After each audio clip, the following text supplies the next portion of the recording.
अगर अमेरिका और चाइना के बीच वॉर होती है तो ये वॉर जीतेगा कौन? कौन देश सबसे ज्यादा पावरफुल है? दोनों देश एक दूसरे से कहीं भी बॉर्डर शेयर नहीं करते हैं, तो ऐसे में ये सवाल उठता है कि ये वॉर होगी कहां? बदलते ग्लोबल टेंशंस, चाइना के सुपर पावर बनने का एम्बिशन और अमेरिका की करंट लीडिंग पोजीशन एक बात को जरूर दर्शाती है कि कभी ना कभी इन दोनों देशों में वॉर होगी जरूर। आज की इस वीडियो में इन दोनों देशों की मिलिट्री स्ट्रेंथ को समझेंगे, तो बने रहिए आज की हमारी इस वीडियो के साथ। अगर आपको हमारी ये वीडियो जरा सी भी पसंद आती है तो हमारे इस वीडियो को लाइक कीजिए और चैनल को सब्सक्राइब कीजिए, ताकि हमारे आने वाली जो भी वीडियो है वो आप तक पहुंचे सबसे पहले। तो चलिए शुरू करते हैं आज की इस वीडियो को।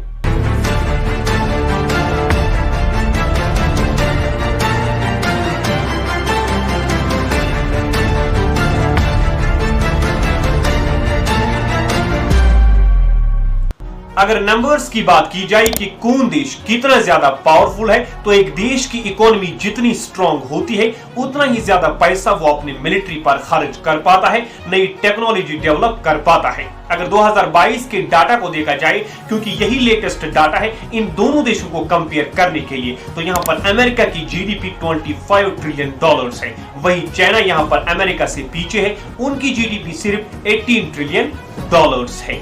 वर्ल्ड बैंक का कहना है कि अमेरिका हर साल अपनी मिलिट्री पर $876 बिलियन खर्च करता है, वहीं चाइना हर साल अपनी मिलिट्री पर $291 बिलियन खर्च करता है। यहाँ पर अमेरिका इनसे काफी ज्यादा आगे है, यानी आज भी यूएसए की इकोनॉमी चाइना से 1.4 टाइम्स आगे है। उनका डिफेंस बजट चाइना से 3 गुना ज्यादा है, लेकिन ये चाइना का ऑफिशियल बजट है, रियल बजट इससे भी कई ज्यादा हो सकता है। यानी अगर हम सिर्फ स्पेंडिंग पावर की बात की जाए तो अमेरिका चाइना से कई ज्यादा आगे है, लेकिन जब चाइना की पीपल्स लिबरेशन सेना की बात आती है तो वो दुनिया की सबसे बड़ी सेना है, जिसमें 20 लाख एक्टिव सोल्जर्स है।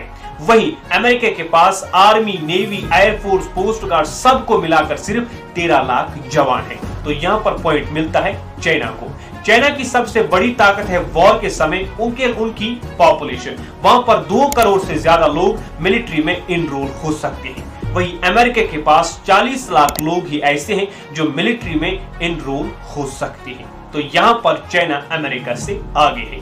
आर्मड फोर्स के मेनली 3 विंग होते हैं, आर्मी, नेवी, एयरफोर्स। अब इन तीनों की स्ट्रेंथ को समझते हैं कि चाइना की स्ट्रेंथ इसमें कैसे है और अमेरिका की स्ट्रेंथ इनमें कैसे है। अगर टैंक्स की बात की जाए तो चाइना के पास 5000 टैंक्स है, वही अमेरिका के पास 4600। तो इन दोनों देशों को यहाँ पर एक पॉइंट मिल सकता है। अगर फाइटर जेट्स की बात की जाए तो चाइना के पास 1200 है, वही अमेरिका के पास 1800 है। तो अमेरिका यहाँ पर चाइना से आगे है। चाइना के पास सिर्फ 913 हेलीकॉप्टर्स है, वही अमेरिका के पास 5700 हेलीकॉप्टर्स है। तो अमेरिका यहाँ पर चाइना से आगे है।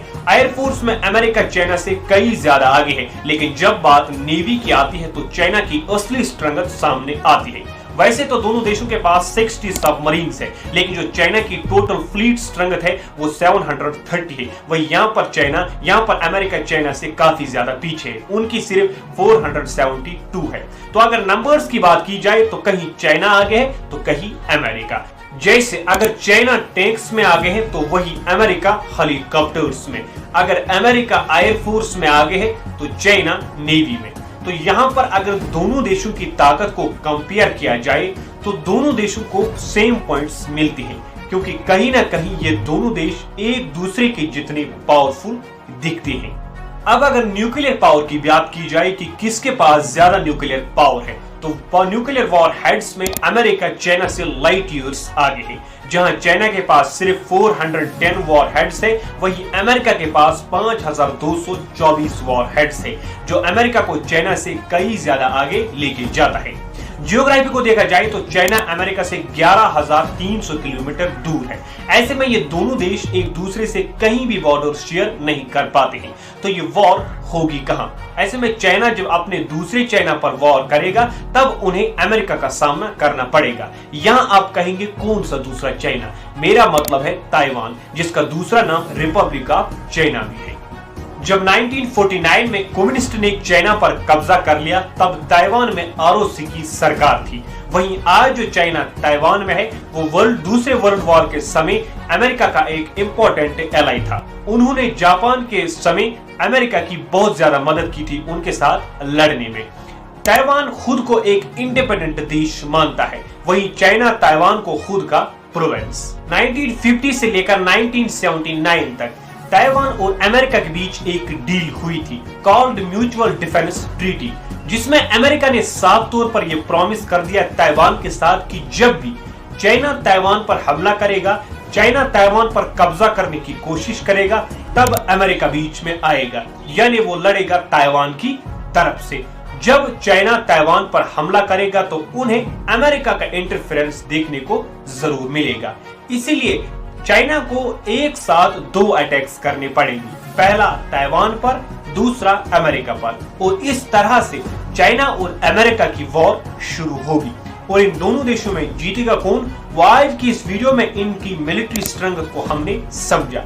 यानी कहीं पर चाइना आगे है तो कहीं पर अमेरिका। इन दोनों देशों के पास न्यूक्लियर ताकत भी है। हर लिहाज से ये दोनों देश एक दूसरे के साथ पावरफुल देश नजर आते हैं। तो ऐसे में ये अभी कह ही नहीं सकते कि इन दोनों देशों में जीतेगा क्यों, क्योंकि कहीं ना कहीं ये दोनों देश बहुत ज्यादा पावरफुल है। तो आज की वीडियो में हमने जाना कि आखिर चाइना और अमेरिका की मिलिट्री स्ट्रेंथ कैसी है। अगर इन दोनों देशों के बीच वॉर होती है तो इन दोनों देशों में जीतने के ज्यादा परसेंटेज किसके हैं। तो आज की वीडियो में बस इतना ही। उम्मीद करता हूं कि आपको हमारे वीडियोस पसंद आते होंगे और हमारी आज की ये वीडियो भी पसंद आई होगी।